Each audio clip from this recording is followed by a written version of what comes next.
morning. We are live from Fairview Campground. I don't know what the temperature is, but I gotta believe it's in the low 30s anyway. Wind's whipping around, probably 15, 20 miles an hour. See those puddles frozen over there? No, I didn't even see that. Yeah. We got some frozen puddles over here.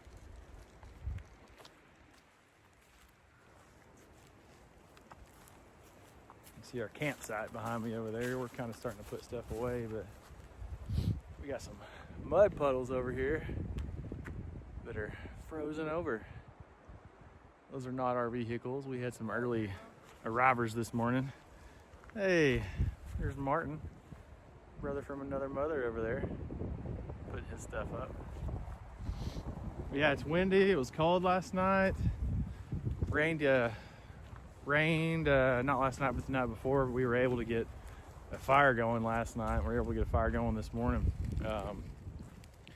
Already got all of our food and everything back over here at camp, so we kind of slowly packing up and about to enjoy some breakfast, maybe a little coffee.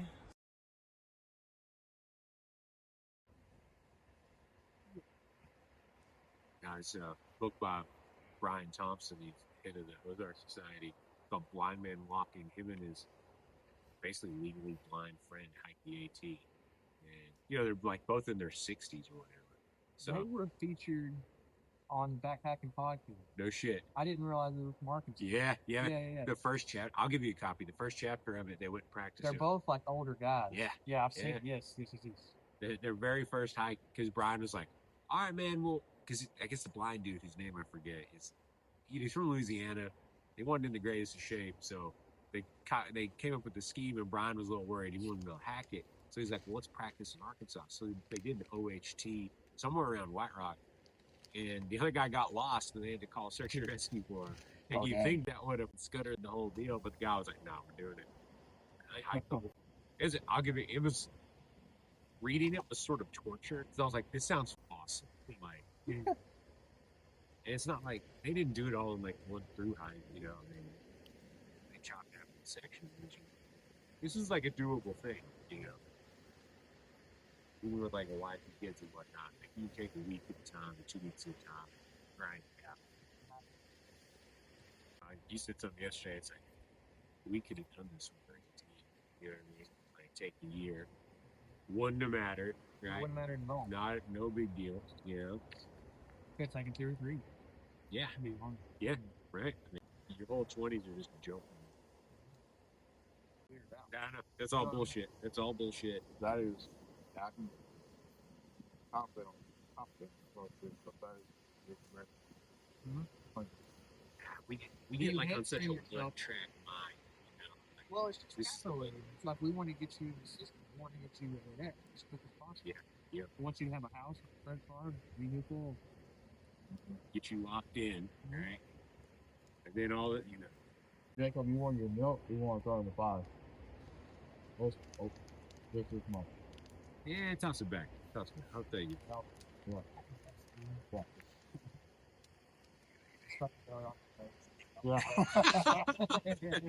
Covered in fucking powder. What are y'all doing there? Do you like Scarface? Yeah, I think I'm ready by the time I'm on the good week, right? Do something like that on the trail. Your health. I'll be lucky to 7 or 8 miles. Yeah. You know.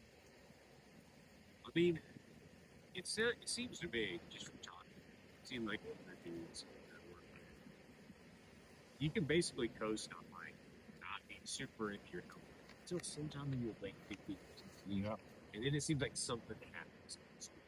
You know, like I think something about our culture makes nutrition and health hard to do. And like, I feel it at work, just this constant. Yeah, it's this. But I mean, to be fair, I don't think it's the same like in France or even like in certain parts. Like, we have a very American, like Protestant work ethic, like nose to the grindstone. Like, if you're doing anything that's not making money, you're wasting your time. And like, 100%. You know what I mean? And like that, I don't know. You can know that, and it's still hard to find, right? Like, I don't know. That's what I was talking about. Here, it's like work, go home, sleep, do it all again. by the time Maybe you work get out on the of work, weekend, you don't yeah. have internet. for it, There's you know? times, yeah, and a lot of people have worse than me, but there's times when, like, I'm just paying rent. Like, Yeah. there's been times where I'm working on the weekend, I'm gone all week, I live in Conway, so I got 2 hours commute. Yeah. I'm paying rent, or Yeah. I'm paying my mortgage. Yeah. Paying a bank. Yeah, paying it's like I don't interest. even live Yeah. here. Yeah. Like, I Yeah. sleep here. Yeah. You know, I take a shower here. When people ask me like, "Where do you live?" It's like, "Well, I I live sleep at over here." Mayor. Yeah. Yeah, no, I say I sleep at 508 East and 11th Street. I said, but that's what I live. I live No. here. What I told my friend is like, Mexico is great food if you have his money. Yeah. Financially wise, it's like if you just move and if you try to Get a live, job live there, off of a job start out over. there, Yeah. it's like, just chaotic, right? I mean, Yeah. there are good jobs, but You're gonna be fighting to find one. Yeah. It's gonna be a hard journey. you know how Facebook suggests you like random groups. All Yeah. of a sudden, I'm like, I'm not part of this group. This shows my timeline. Well, it was just a suggestion group that said getting your Mexican green card, and it was a post. And I clicked on it on the group. Seems like it's all American people just moved to Mexico, getting a green card. Well, that's where I was going with that. It's a lot of these people that are moving, they're working remote. So they're living in Mexico, but they're getting paid in dollars. So they're rich now. Yep. Yep. And so, and I didn't realize that it could take you from a month to 3 months to get you. I'm like, that's how fast you can get a green card in Mexico? It takes 30 years to get it. If you get one, right? Right. Yeah. And so I was doing my research on that group. It's like, yeah, you go to whatever these offices, you fill out paperwork, blah blah blah, and you just wait, and like you get it 3 months later. Yeah. Like what we're doing right now, things I was just saying. This is essentially a countercultural thing we do. We are going from point A to point B that are nowhere to nowhere, as slow as possible for no financial gain, right? Like that violates. Like there's a person, many of whom I've worked for in the past would say that is a pointless exercise, right? Mm-hmm. Sounds really dumb. Why would you do that, right? And it's like, I think you just have to you have to go. There's something kind of sick in our culture, and I don't know how to fix it globally, right, or like nationally. But I know how to fix it like in my little tent. You know what I mean? Yeah. And that's all you can do. Yeah. Right, we are all packed up at Fairview. It's pretty cold, pretty windy, probably every bit of 15-mile-an-hour winds. Got some blast. Even Martin has a jacket on, so look at that. Heck yeah. You won't see this very often, folks. So That's how cold it is. drink it in. Yeah. All right, we're about to head out. Got some blast.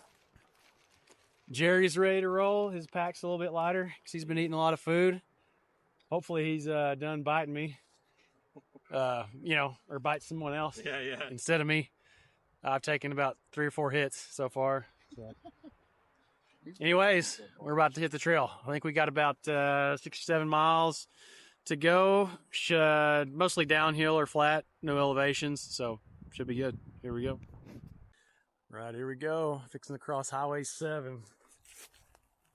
Just east of the Fairview campground. It's a pretty busy road here. People like to drive pretty fast on it, so got to be careful. It's probably not a good time to be on my camera here, but oh well. Safely across. Let's see how the other guys do.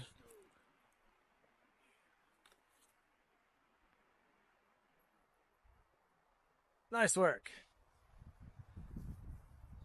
Dodging traffic. Here comes Martin. He's got a little bit of a bum knee, so he's moving a little slower than he normally does.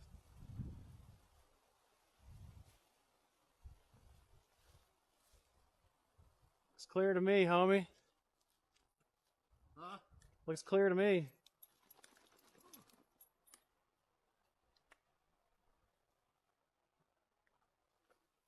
You gotta drink mud, Jerry. Whew. Winter backpacking.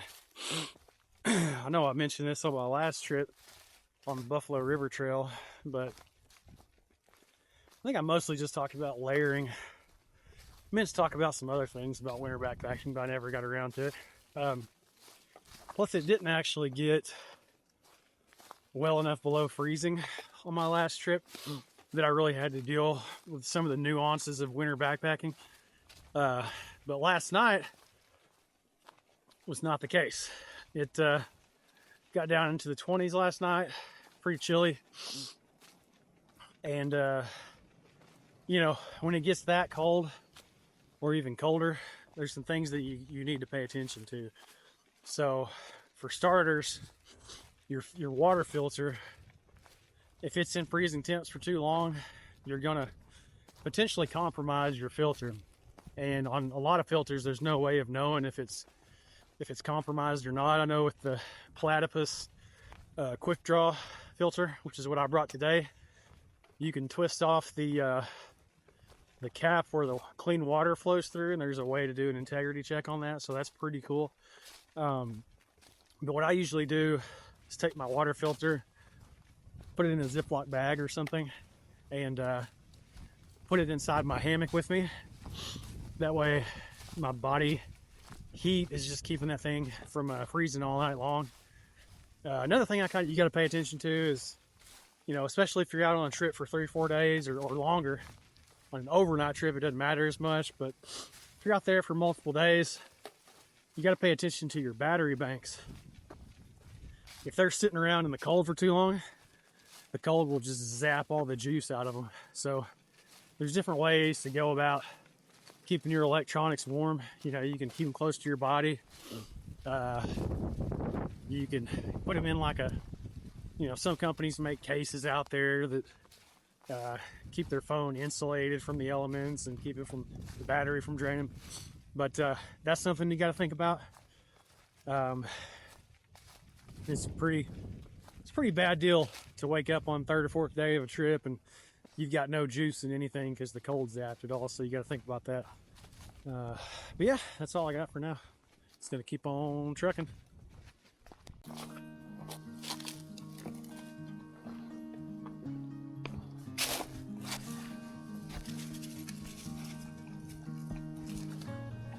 Good boy.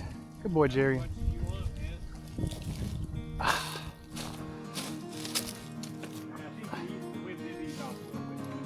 Yeah, I finally did.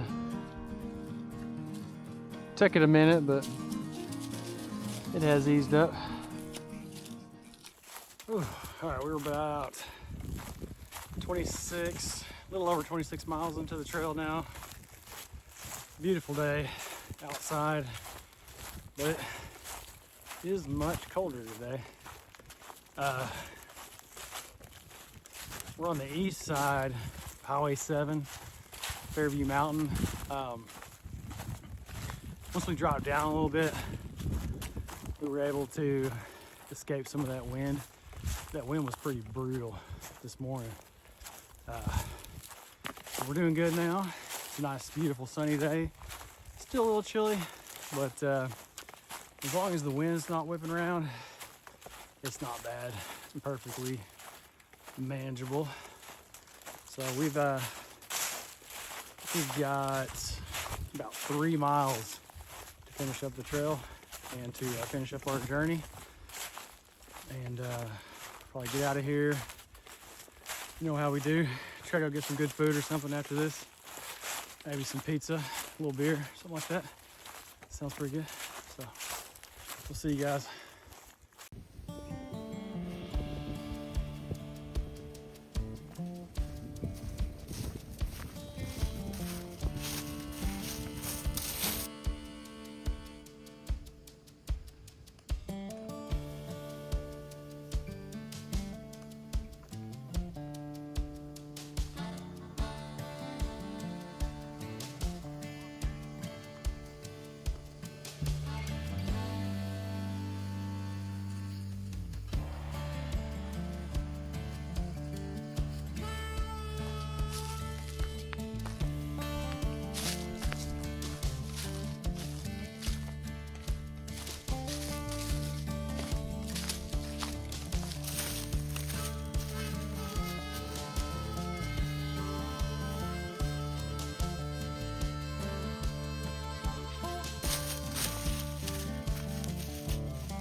We are approaching our 29th mile on the trail. It's warmed up quite a bit today. When that wind went through, it's still pretty chilly, but it's pretty warm. Beautiful day. It's been a fun trip with Martin and my cousin Jake. It's been about a year since I backpacked with either one of these guys, so it's cool to get back out on the trail with them. We backpacked Eagle Rock Loop about in late January last year. It was even colder than this. So yeah, it's been about a year since we've all gotten together like that. So that was neat. Martin and I are planning a backpacking trip in July to Maroon Bells in Aspen, Colorado. And right now it's Martin and I and another one of my friends named Daryl. But we're really trying to talk Jake into going. We've got one more pass or permit rather for 4-pass loop. So really trying to talk Jake into going. So Jess, if you're listening to this, and I'm sure you're not, but if you are, you should let Jake go.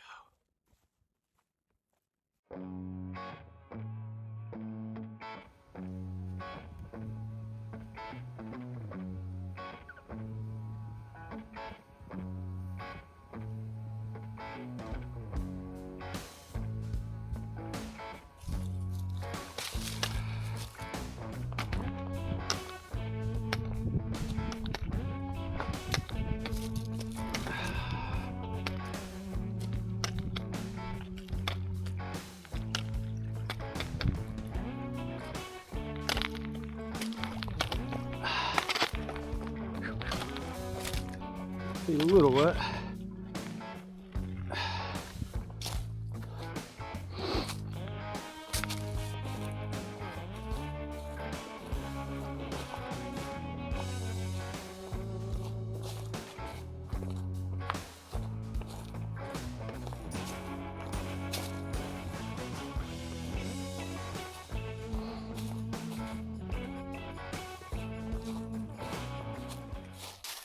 So this Sunday, the last day of our hike, has turned into a lot more difficult day than what we had anticipated. I know I already mentioned that we sort of put this trip together last minute. When I say last minute, I mean we had to switch our location within a matter of 3 or 4 hours. So we started with the Hurricane Creek Wilderness section, but we started a little bit further west at Haw Creek Falls. And my cousin Jake suggested, hey, let's add on the section east of Highway 7 that goes to the Ben-Hur Trailhead. And man, I swear I mapped it out and it was a lot shorter than what we're hiking. I may have made a mistake, I probably did, but I thought we had like 7 miles maybe to finish up. And let's see, it looks like we're gonna end up hiking over 11 today. So we were kind of lollygagging around at camp this morning. You know, I've been filming down the trail, but it was a couple of miles ago when I finally realized just how far we were away from being done. So I'm kind of slowed down on the filming a bit, and I'm just trying to churn up miles right now. So it's going to end up being probably close to dark by the time we make it back to the truck. So I'll try to get as much filming done as I can, but yeah, right now I'm just trying to hoof it.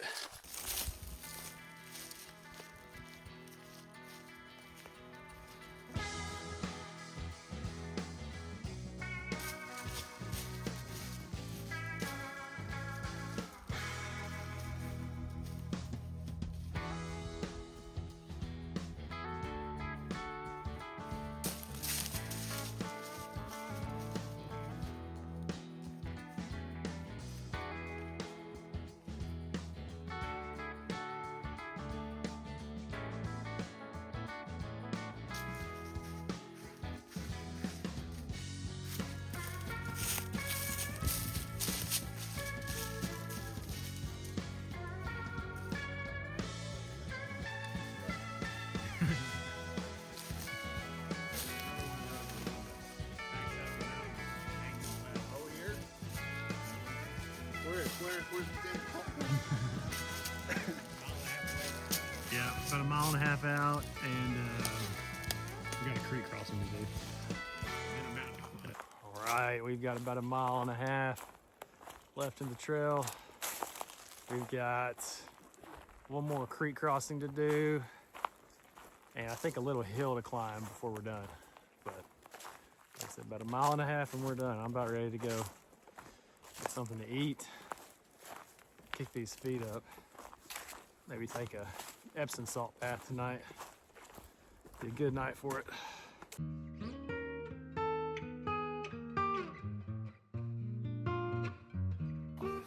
It's pretty cool.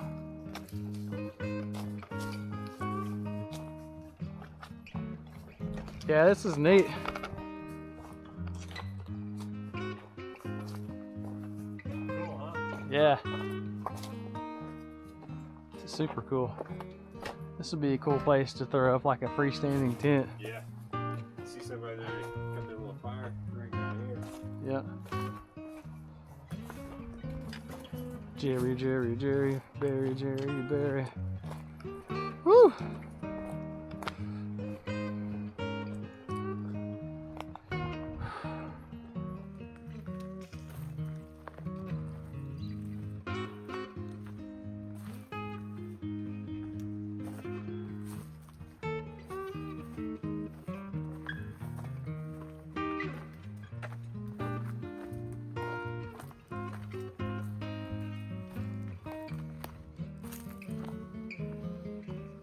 Got about less than half a mile here. Finish up the trail, finish up our journey, and man, it's awesome being out here on the Highlands Trail. I haven't spent a ton of time out here on the Highlands Trail, so it was nice to get out here. If we're going to end up hiking about 34 miles over 3 days, not too bad. Too bad at all. This section of the OHT is really pretty. The closer you get to Hurricane Creek, I think the prettier it gets. It'd be a really cool stretch of trail to do in the warmer months whenever you can do a little bit of swimming. It'd be awesome. We packed a little bit of water in between Hurricane Creek and Fairview. It's not really knowing what to expect, but there were plenty of water sources between those two locations. So I'll put up the current level of Big Piney and maybe see if I can find the level of Ridgeline Creek or something. I don't know if that's kept track of or not, but I'll post some levels on the video. That way you guys can kind of have a reference point for kind of how you do your water carry, sort of how you would plan that out. But I would say at the levels we have right now, there's really not a whole lot to worry about on the trail. You're never that many miles away from water sources. So at the current levels, it's pretty sweet hiking out here.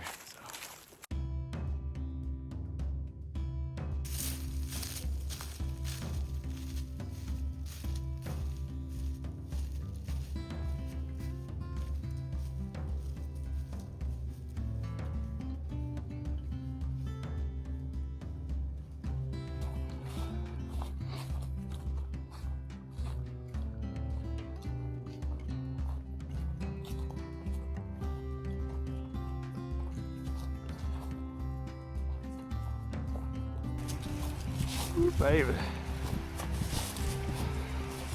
I think I'm gonna put my waterproof socks on and just walk through this sucker, man.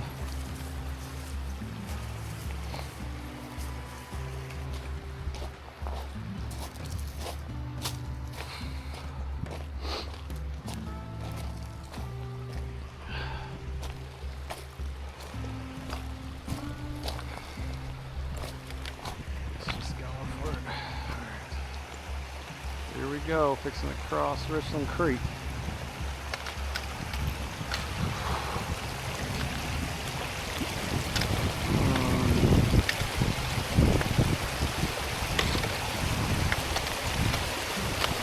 feet wet.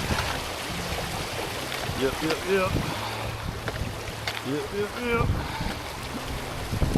Don't want to get my ass wet. That's the main thing.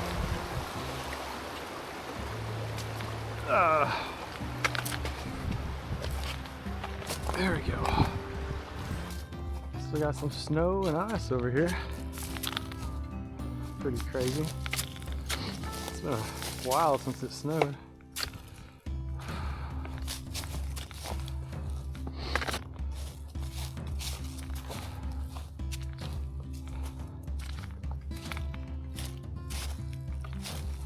The last little bit of elevation for the day is up ahead.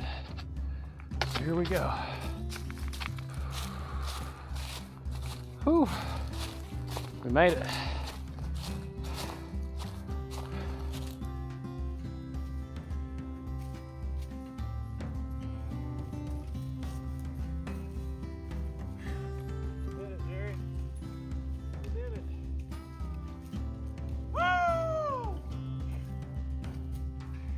Martin finishing up.